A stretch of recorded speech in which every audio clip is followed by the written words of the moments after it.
1984 is finally here and is the sequel to the highly acclaimed 2017 movie Wonder Woman. Wonder Woman is still kicking butt after all these years, but problems soon arise when Maxwell Lord and the cheetah come into the picture. I liked it, okay? It was good. Sue me. I'm pretty sure this is a hot and controversial take, but I thought Wonder Woman 1984 was good. Okay, as you can clearly see, I am a big Wonder Woman fan.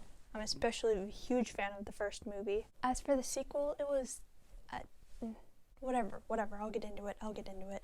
It's so good to see Chris Pine back. He brings some of the genuine and lighthearted jokes that are just as good as the ones in the first movie. Hans Zimmer is back to compose music for a DCU movie for the first time since BVS, and that made me really happy. The score for the opening scene titled Themyscira is so great. So great. I mean, I really did enjoy this movie, and I enjoyed myself while watching it because seeing Amazons be their totally awesome selves was, of course, awesome.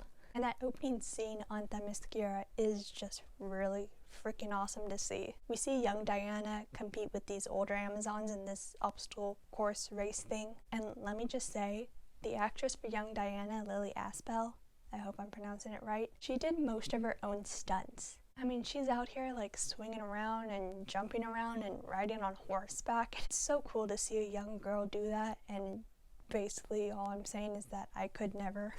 And I really like the way the Amazons keep track of each competitor's progress in the race with all the smoke and arrows and flags and stuff.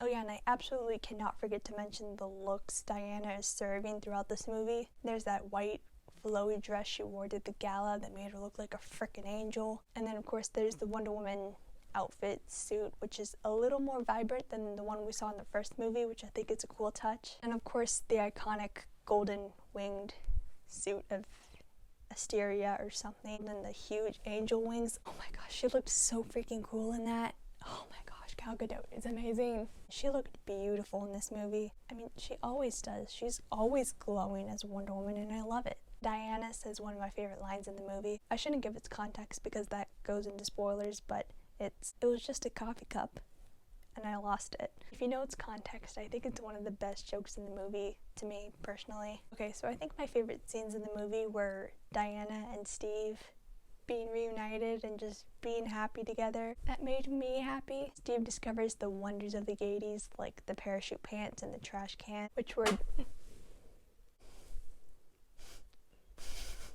what was that? Anyway, which were definitely a couple of my favorite gags from the movie. And then my favorite scenes just below those ones are the action scenes, or just the ones that are all about spectacle. Diane and Steve flying that jet is so awesome. At one point they fly through fireworks and it's such a beautiful scene. Oh, and the action sequence in Cairo is super awesome. Diana catches a bullet with her lasso, and there's a truck that flips over midair. And what I found out is that it's not CGI, it's all practical. The effects team, whoever was on set, they actually flipped a truck, and I think that is just super awesome. And during all of this, Steve is trying to snap some sniper's gun in half by just stomping on it, and I thought that was really funny. And there were a lot of shots I really liked, even though I saw most, if not all of them, in the trailer. That shot of Diana going Mazda zoom zoom on the street is incredible. I remember seeing a video of someone filming Gal Gadot running in that scene. She actually ran that fast. It was so mesmerizing. Okay, let's talk about Maxwell Lord. I thought he was a pretty good antagonist. I think Pedro Pascal did a really great job performing as him. What I like most about his character, which is gonna make me sound weird, but what I like most about his character is his descent into madness. You can see it in his appearance and mannerisms, and as the movie goes on, he loses more and more of himself. And seeing villains in that terrifying state has always fascinated me. There's this nice touch where if someone says a wish in the movie, there's a gust of wind that blows on the person who said it. And later in the movie, when people are wishing on a very, very wide scale, there's this huge windstorm, which, as I said, is just a really nice touch. But there were also a number of things that made me disappointed, confused. Okay, let's talk about them. I'm pretty sure the people watching this video just want to hear the bad stuff, so okay, let's get to it. So, the mall scene. It really felt like it was directed by Sam Raimi. This scene would be fine in a Spider-Man movie, but not in a follow-up to the predecessor that included taking all the fire on No Man's Land, killing a German sniper, an entire town being gassed, destroying the freaking god of war, all while during World War I. And I get it, a movie taking place during the 80s is going to have a naturally lighter tone than one taking place during a World War. However, I did like Diana going all moon tiara action on those security cameras with her tiara, which I thought that was cool. The action scene going on in the mall was fine by itself, but it is just kind of hard to compare it to everything that happened in the first movie. It's just so campy, and Diana doing a huge wink to the camera. Personally, I think we got enough campiness from the villains in the first movie. But the mask won't help. They don't know that. And I thought they were actually kind of fine. People have issues with them, but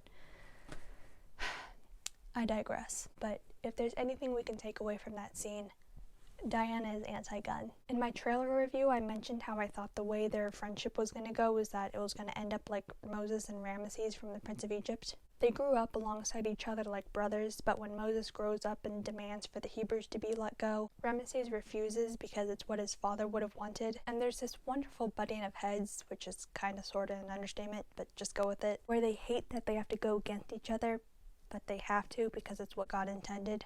Sportsmanlike. At one point, Ramesses even asks, "Why can't things be the way they were before?"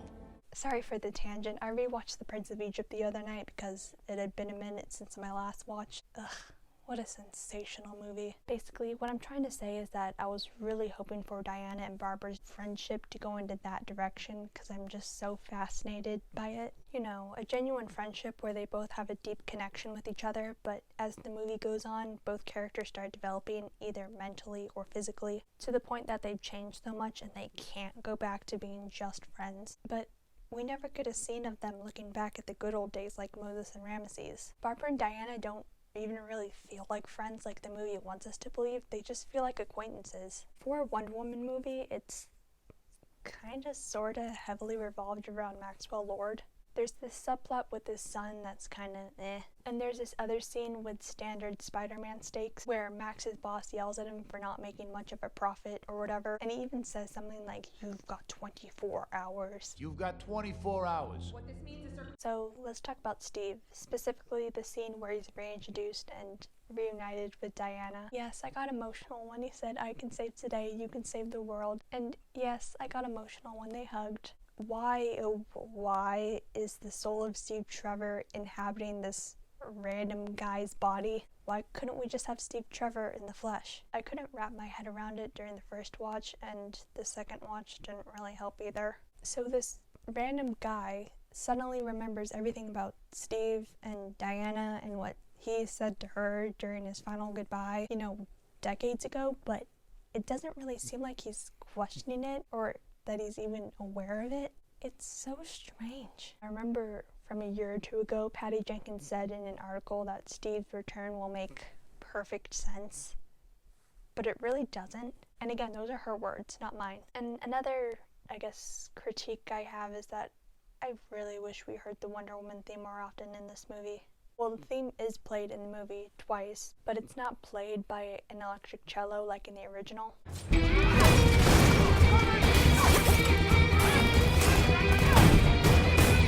But if it was in '84, it sure didn't sound like it. It just sounded like a generic orchestra.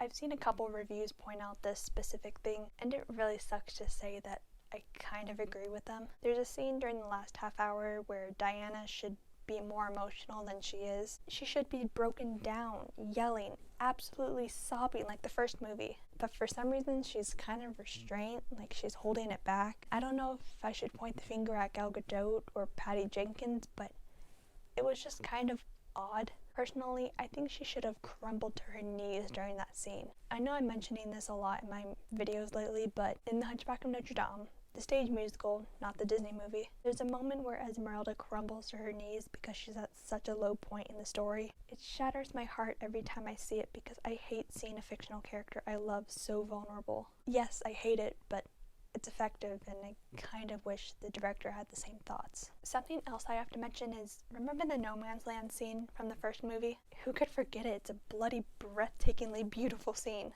Every time I watch it, I'm pumped, I feel empowered, I have this huge smile on my face, and I hum the score. And I kind of wish 84 had a scene like that with that same power and emotion. There's a scene near the climax where I think it tries to replicate those emotions, but for some reason I don't feel it. On paper, it should be bringing that punch, but for some reason it just doesn't quite do it for me, and I can't put my finger on it. It's still a good scene and it is still cool to watch, but it just wasn't as emotional as No Man's Land.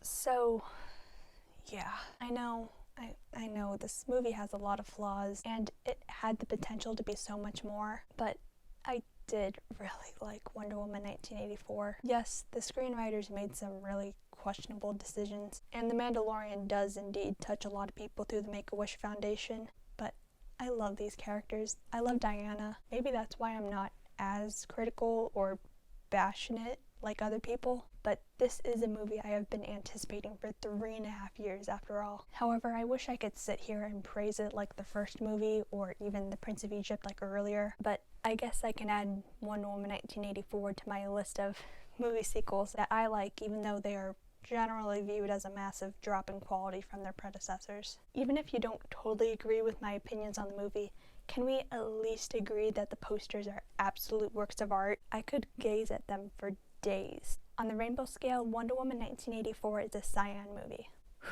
I rambled quite a lot in this review, but if you enjoyed this review of Wonder Woman 1984, you can comment, like, subscribe for future movie reviews and movie commentaries, and I'll see you later.